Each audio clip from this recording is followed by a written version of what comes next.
Welcome everybody to another episode of our podcast and our first episode under the new name, which is The Power of You. So Bill, super excited to be with you again today. How are you? I'm wonderful. This is so much fun every time we do it, and I love the new name and the new concept. Mm-hmm. Well, that's it. We wanted to make this podcast as relatable as possible to as many people, and we listened to some feedback, and we're here to, really hopefully make a difference in your lives, just like we have kind of done this work and it's made a difference for us too. So we're glad you're here. So Bill, obviously, you know, each time I kind of come up with a bit of a topic area and we tend to flow into it. So today, the thing that's really been on my mind is around expectations and how having expectations can often lead people to feel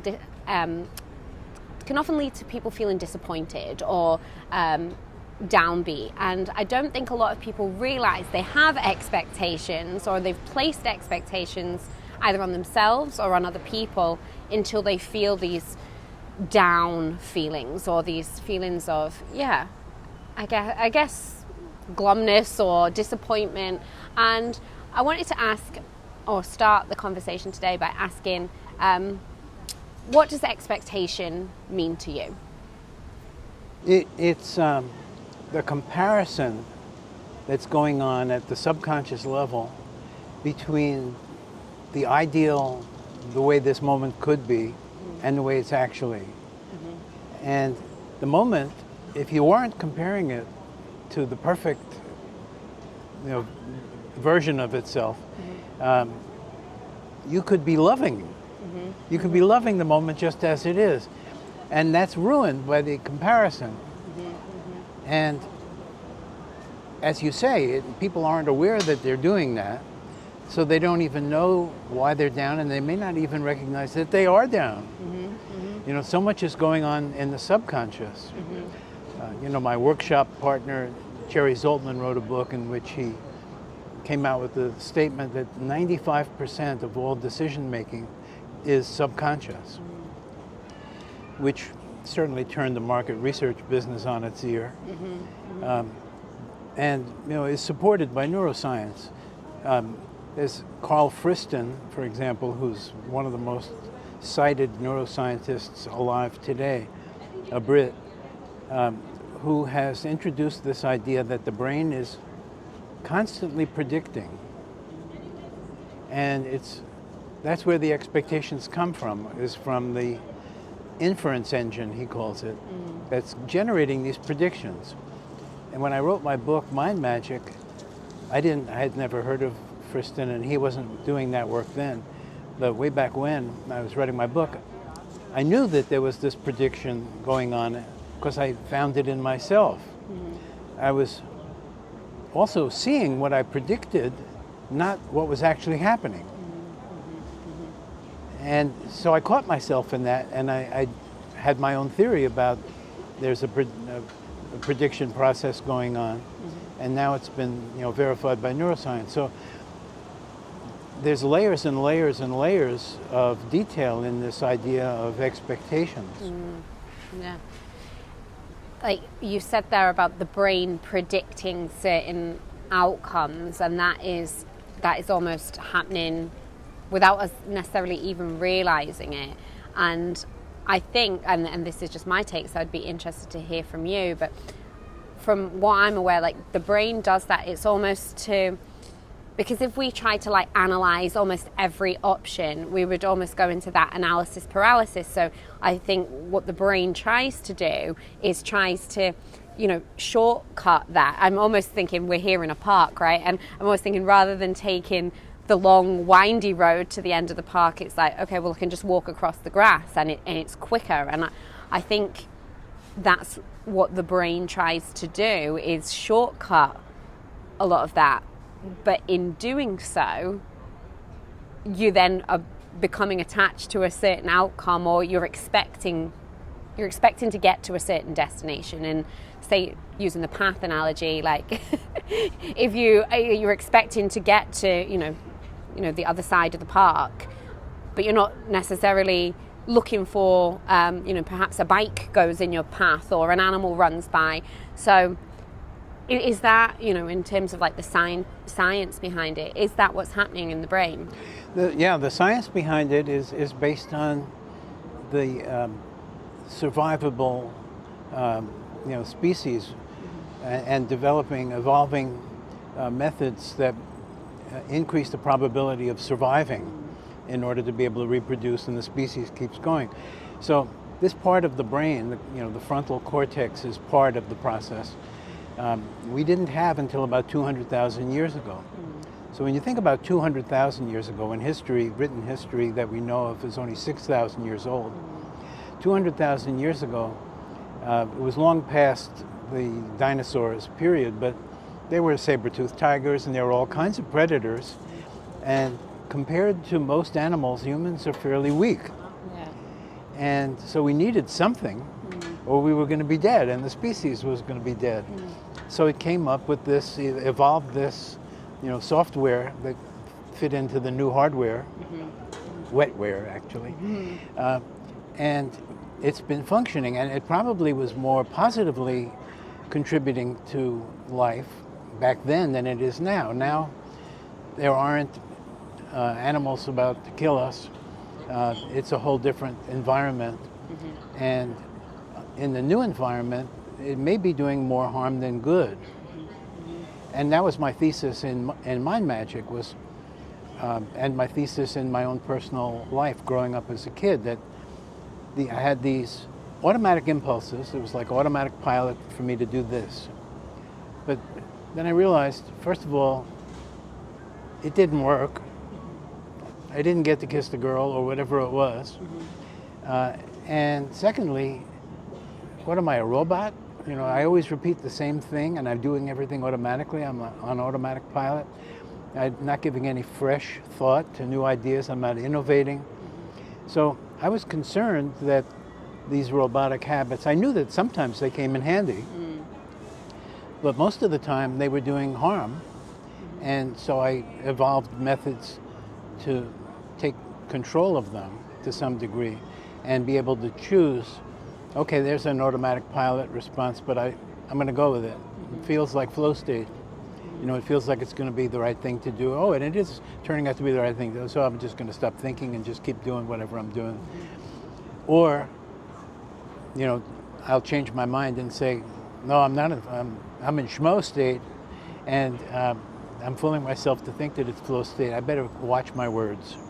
Better choose them carefully and not just fall back on playing old recordings and imitating myself. Sorry. No. So this is it. The expectation. I think this is where people might get tripped up, because it's also intricate, isn't it? Right? These expectations, they're subconscious. It's your brain short wiring to try and keep you safe. But then, there's a lot of talk about like visualization and like, you need to almost imagine or be able to see what you want to create in order for it to become reality. So I think there is a difference between like having a vision and having, expectations. And I guess it might be interesting for people to kind of explore the difference between vision and expectation. How do you view that, those two different things? Well, it's more complicated, but I can simplify it to start in that one is conscious and the other is not. And there's a definite value when you bring things into the conscious mind. It gives you more choice. You finally have free will. If you're just going to be driven by the unconscious impulses, then you're not really exercising free will. So, and that's a basic difference between conscious rehearsing what you want to have happen, mental rehearsal, visualization, I call it pre-dreaming, popularized by people like Jose Silva back in the 70s, Silva Mind Control, and many, many people are talking about. A side comment here, though, it's become kind of like a caricature of itself to some degree. People are using the term manifesting. Yep. Yep. And it's as if all they have to do is want it, and want it enough, and it's going to happen. That's not the point. No. Yeah. You've got to pre-visualize it, and you've got to believe that it's going to happen. And you've got to actually pre-experience how good it's going to feel when you get there. Yep. And I have an additional twist that I use, and that is I make sure that what I'm pre-visualizing is going to be good for everybody, not just me. Yep. Yep. So that's my twist on it. So, but back to the main theme here. Yeah. So, making more of the subconscious conscious is definitely a main part of my work.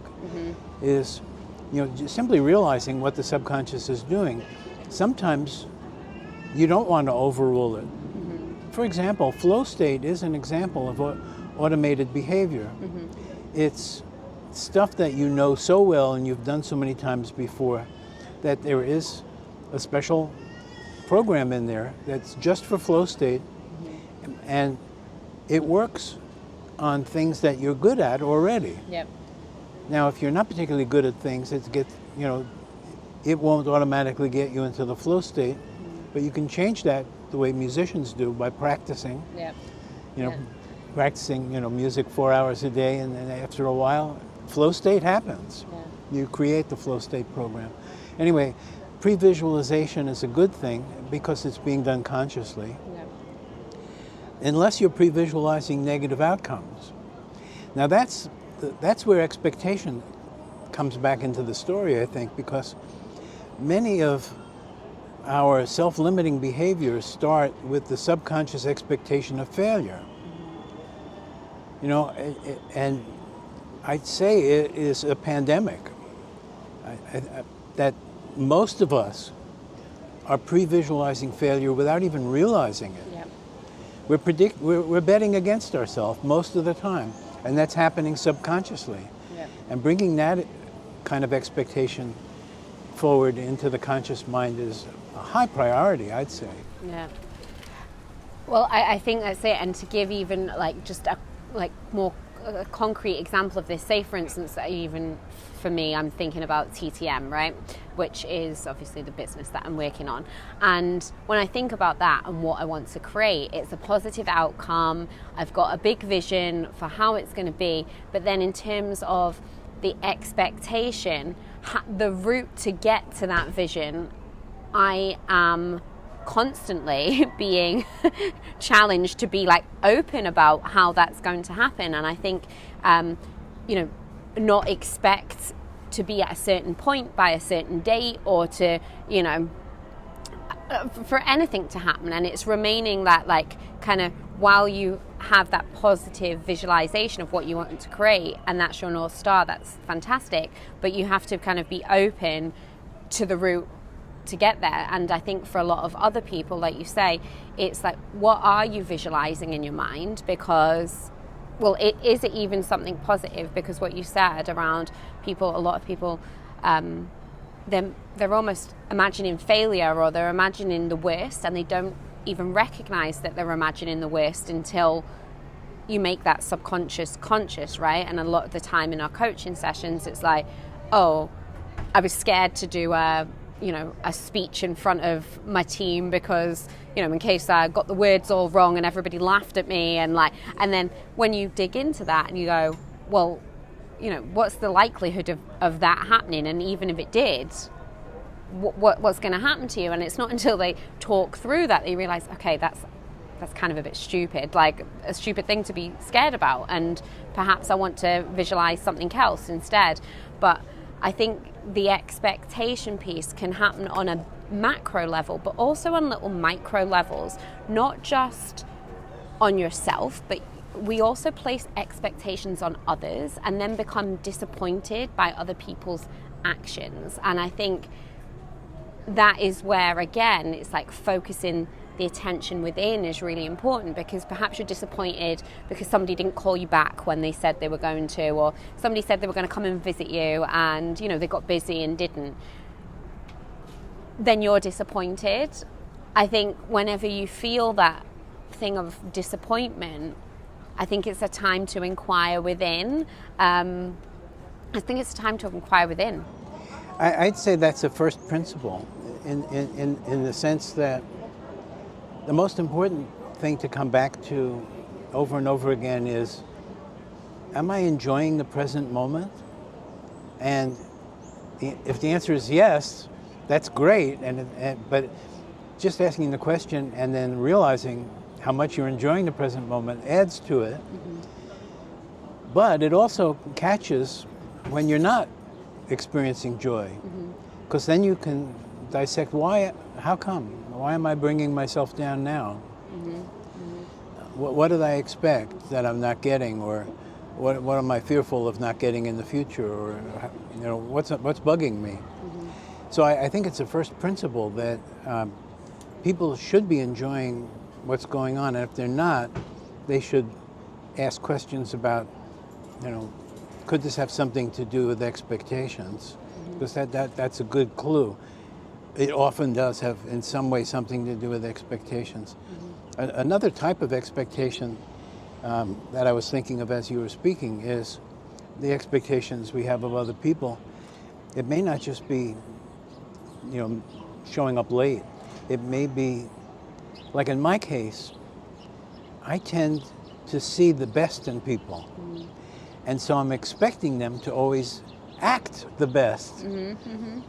And, let's say it's somebody I love, which is most of the people I know. Mm-hmm. But, here's somebody I love, and look at the way that they're behaving. They're just so negative.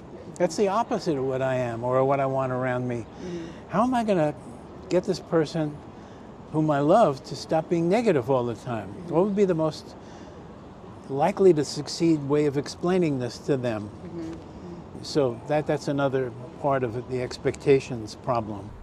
Yeah, you can place positive expectations or expectation, like you said, like you expect, or you almost like want to bring people with you. You're like, oh, come on, like I can, it's almost a blessing and a curse to see somebody's full potential, isn't it? And then be kind of frustrated or let down when they perhaps don't reach it. So I think, again, that is an art. So placing that kind of expectation on someone and being able to release that.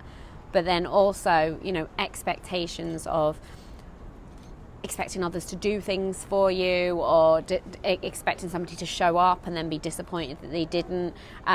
Because a lot of the time, that other person that you've placed the expectation on, one, isn't aware that you've placed an expectation upon them, and two, isn't necessarily aware that then they have done something to disappoint you, because you have put an expectation on them without them asking or needing to. And then, not only that, then you're upset with them when they have not done anything wrong necessarily. And then it's like a perpetuating cycle then, and it causes just so much upset, because the individual themselves is upset, but then the person that they're upset with is also, one, confused, and two, upset themselves. Then they get defensive, right? And then this negative spiral kind of ripples out, and that's everything that we don't want people to experience. So I guess, what would be some ways that people could notice that they're starting to put an expectation on somebody or on themselves? Like, what are some signs that they could look out for? Well, one is to be very aware of your own behavior. And if, for example, there's somebody, a friend, somebody you love, and they ask a simple question, but you think it's a stupid question, and maybe you're distracted, maybe you're driving or something, and you notice you answer them in a somewhat blunt way. It's just not a kind tone of voice. It's very subtle, though it isn't. You couldn't actually say that you're being harsh or anything, but you noted in yourself that, how come I'm overreacting? That's one way I do it, is just to hold up that invisible mirror all the time about my own behavior. Mm-hmm. Something else that you said that I wanted to come back to about,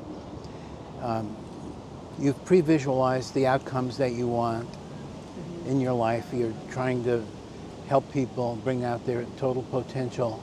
You're trying to do it in the most effective ways possible. And You're not attached to the outcomes, particularly not the timing of them. You know, you certainly might have some degree of attachment to eventually getting there, but you're not putting any pressure on yourself about it's got to happen in 2024 or blah, blah, blah. While you're in that state, you may think that you know the path to get to where you want to go. Not just you, but all of us. And things may happen that seem to be totally irrelevant to your mission. But it would be good when something out of left field happens to just question whether that could be the universe offering you another path to where you're going. And to always do that whenever something surprising happens, to try to explain the universe's logic behind why that irrelevant thing is happening. Because it may have a bearing on your long-term goal. And I know this is something I've personally experienced again and again and again, just even in starting the business, right? Because, you know, I'm human. Like I do have expectations, but I don't realize I do sometimes, but then I catch myself and go, oh, well, why am I disappointed that this deal didn't come through? Or why am I disappointed that, it's taken so long? Like, why? Because I obviously expected something, but it's being able to catch that and be like, okay.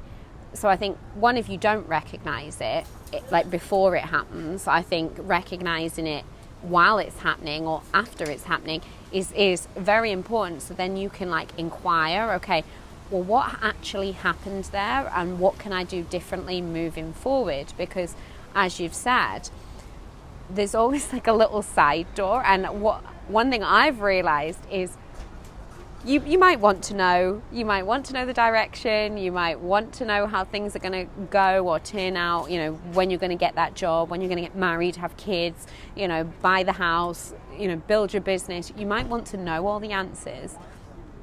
But you're never going to. And that's part of like the joy actually of life, is like, I'm almost imagining like a stage and you're on the stage, but then somebody's saying, hey, look, there's a side door here. And it's almost like this tunnel goes through to, I don't know, an even bigger stage. And you would have never known that. So it's being open to seeing the side doors. One, to see the side doors, recognize it, and then actually be brave enough to walk through the side door, even though you don't know where it's leading. Absolutely. You know, something you just said about you might catch it after you've made the mistake. That, as people follow our advice and begin to utilize the idea of a more conscious mind style, what they will find is initially they'll catch that they goofed completely after the fact. Yeah. But then further down this path, they'll start to catch it sooner after the event, and then they'll catch it like while it's happening, and then they'll catch it before it happens. So that process works by itself once you start purposely noticing things.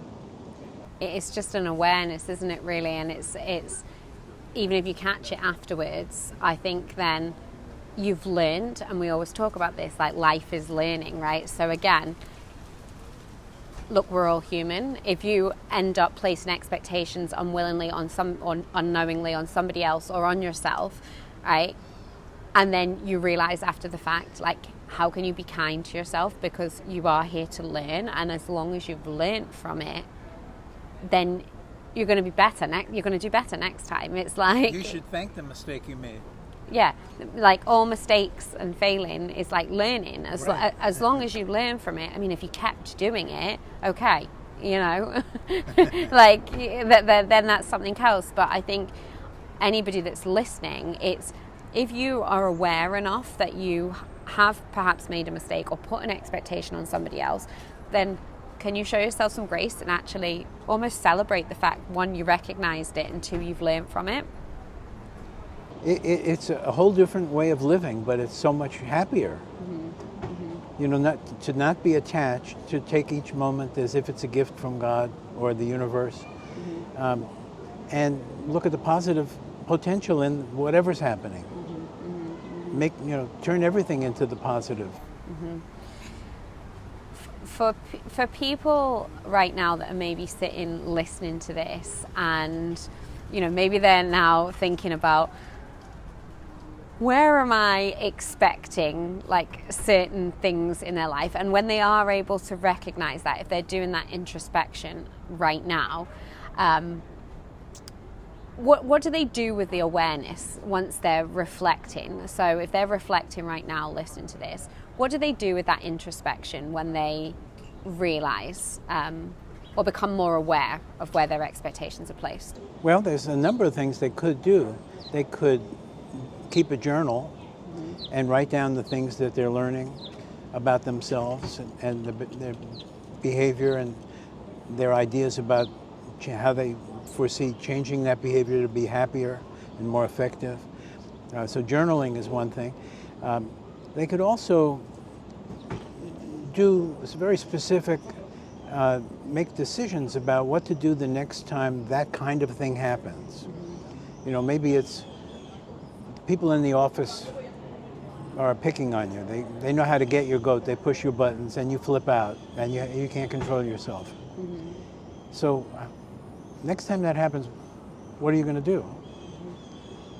Well, you're not going to flip out.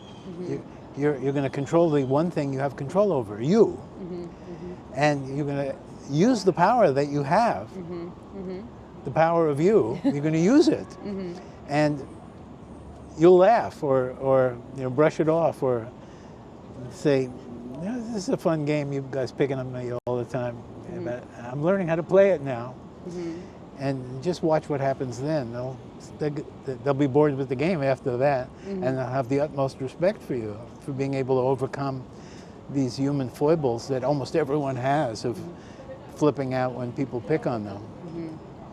Yeah, so it's almost like channeling that awareness that you perhaps might have right now, whether it's through the form of writing, and that's a really simple way, and anybody can do it. Grab a pen and paper and just write. And I think, I was even talking to a friend about this the other day when they started journaling. They almost thought it was like a diary that someone was going to read, and trying to keep the handwriting neat. And I think with the whole practice of journaling, it is just like letting whatever's in your brain flow out of you and not overthinking that, because I think afterwards when you read it, there's a lot of insights that you perhaps you weren't even aware of. But I think once you get that out onto the paper, it feels more tangible. And I think that's something we talk about a lot in coaching sessions. It's like it's great to have that insight and awareness, but it's like having something makes it tangible. So that awareness, it's we talk a lot about the process of like integration and embodying these new learnings and new thoughts. And often, you can talk about it, but it's not until either like you maybe physically write it down and then it becomes like, oh, well, that's the process of integrating it. Or then, you take action and the integration happens through the action. But I think, so having that, like whatever that process is for you, like for me, obviously having our own coach, and I journal a lot now, like really helps me integrate and then learn from it. And as you've said, once you do learn from these, this is all part of the human experience, is learning. So when you do learn and then you change how you react, and if you aren't expecting certain things, you become more joyous, right, and happy, and like you say, it almost becomes humorous, right?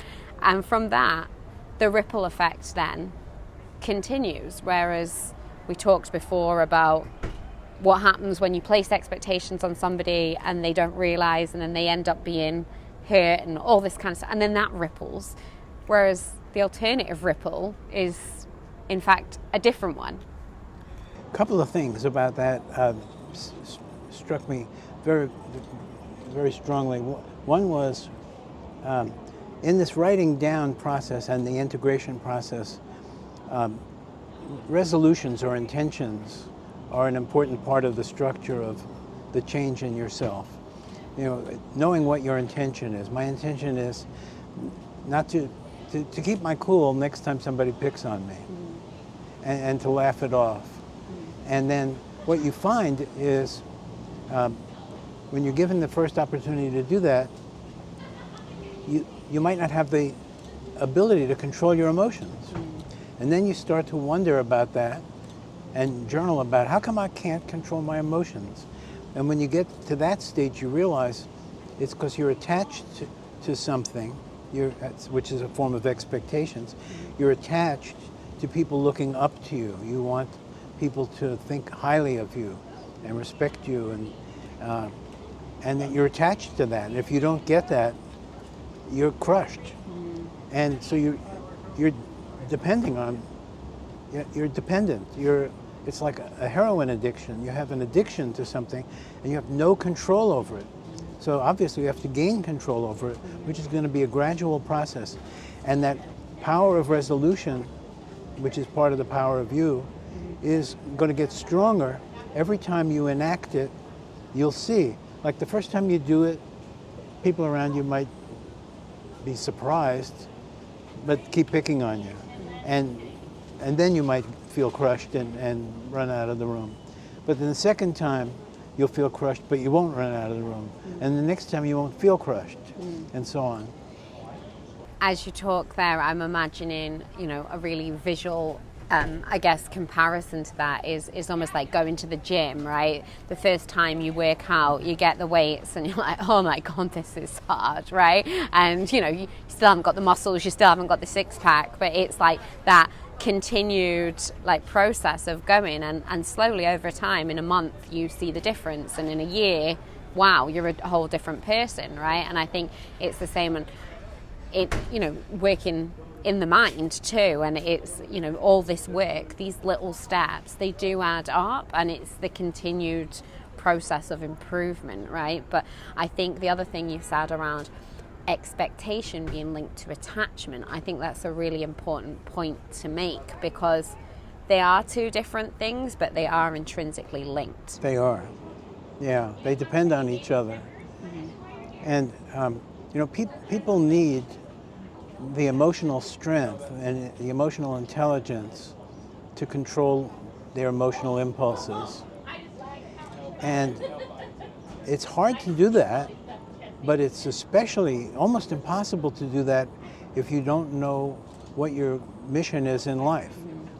If you do know what your mission is in life, the thing, your dreams that you want to have come true, your vision, what you want to be when you grow up, if you do know that, it gives you a strength to do all these other things that you don't have if you're just aimlessly flowing with, going with the dotted line solution, whatever is happening, I'll just go with it. And I lived a couple of decades of my life that way, just going with it. And I banged into a lot of walls. And I learned from it. Well, and again, as long as you've learned, you can look back now and actually laugh, right? At an earlier version of yourself. I've always got a visual, a visual kind of in my mind now of a young Bill banging into walls like this. But I think that's the important point, really, and what I'm guessing we want people to leave with. It's having that. It's having that North Star. It's having that purpose, that direction, and For me, it's your purpose, so you'll always return to home, which is your purpose, which is your mission, and it's having the courage to follow that North Star. But first, you need to uncover and be able to find it. So when understanding your purpose, your North Star, everything else that you're expecting between here and reaching there, that's what needs to drop. But what people do need to find or leave with is an understanding of where they're aiming towards. Yeah, because that's their reason for being, why they're on Earth, why they are who they are. It is who they are. And it could have, divine origin. We don't know. That's part of the mystery. Part of the fun of life is the mystery if we don't really know whether we're all one mind together or God or whatever. But it gives you a self-respect and a purpose and a meaning in life. And a reason for being here, and therefore it gives you more self-respect because you're trying to accomplish something that's presumably a noble goal. It's something that's going to benefit people, something that's going to add value, not just narcissistically, but it's going to add value to people who know you, at least your people, friends, people who are in your inner circle. At least for them, what you want to be when the game is over is in some way going to make them feel good too. Mm-hmm. Yeah, it's always it's like start with the end in mind, right? It's, you know, when you leave this world, like what's the story you want to tell? What is, you know, when you think of your life, what is the story you want to tell? So if you start with the end in mind, then the bits in the middle, that's part of the fun, like writing the pages, right? So but you have to have an end goal, because otherwise the storyline and the plot is just kind of aimless, right? And I think that's, again, where a lot of unhappiness comes from, is people not knowing the direction. And you said that you had to bang into a lot of walls in order to find it. And I know for me, it's only been in the last 5-6 years, well, 5 years probably, that I've found, you know, the direction or my end point, if you like. And I know how frustrating that is, banging into walls, because it's like, you know that you're here for something, but it's trying to remember and rediscover that. So yeah, I think for anybody struggling to find what their end point is, I think I don't know, this sounds so cheesy, but it is trusting the process, because had you not banged into the walls, like, you might not have met the people that you needed to meet at that point to guide you forward. So I would say trust the process, but I think you have to have an awareness as well. You have to have an awareness, but you also have to learn, because if you don't learn, then you're going to be banging into walls until the end. Well, and you should look for clues. If you don't know where you're going, then you should remember back to the moments that made you the happiest, and the things that you did really well, that you were most proud of, that you felt, wow, I did that really well. Mm-hmm. I didn't know I could do it that well. Mm-hmm. Those things, those gifts, those evidences, those things in your youth that either made you so happy or made you so proud of yourself, those are probably a high probability that they have something to do with your endpoint. Mm-hmm. Mm-hmm. Yeah. So I guess for anybody listening, there's a couple, I think, key takeaways from this today. It's around, one, finding your mission or understanding where your North Star is, and then 2, around the expectations that you're placing not just on yourself and others in everyday life, like to eventually get to that, you know, North Star. What are some key questions we could leave people with to understand when they're placing expectations on themselves or others, and then 2, around their mission and what they're here to do? What are some reflective questions we could leave them with? Well, the first one is to look back in their lives to their proudest moments, their happiest moments, and to ask themselves the question, what future outcomes, what form of work do I want to do in my life that relates to those things that I did as a child that made me so happy? And also think about, did they ever have any dreams when they were kids of their future and what they would be doing in life that they've just abandoned as, I could never be an actor. I know I always wanted to be an actor, but whatever it is, actor, musician, dog catcher, whatever it is, whatever they dreamed about. Those are a couple of the questions. Also, on a daily basis, like when they get up in the morning, are they looking forward to the day that's about to occur? You know, before they get out of bed, before they even open their eyes, you know, am I looking forward to this day? And if not, why not? Because the object of life in the moment is to enjoy the moment. Yeah. Yeah. I mean, there's the future, where you're going, but there's the moment. And most of your life is going to be the moment, not the end point. Yeah. So you better enjoy each moment. It would be silly to put off enjoyment until you reach the end point. That is a form of attachment. Yeah. I will not allow myself to be happy until I reach the end point. Yeah. That's silly. Yeah. Yeah. It's that whole enjoy the journey, enjoy the process, because you're in the moment more than you're in the end point, right? so What can I learn from my childhood experiences about my end point? And then in each day's first moment, am I looking forward to the day? Yeah. And then every moment of the day, whenever you remember to ask yourself, am I enjoying the moment? And if not, why not? Am I attached to something? Am I expecting something I'm not getting? Why do I have these expectations? Why do I consider them reasonable?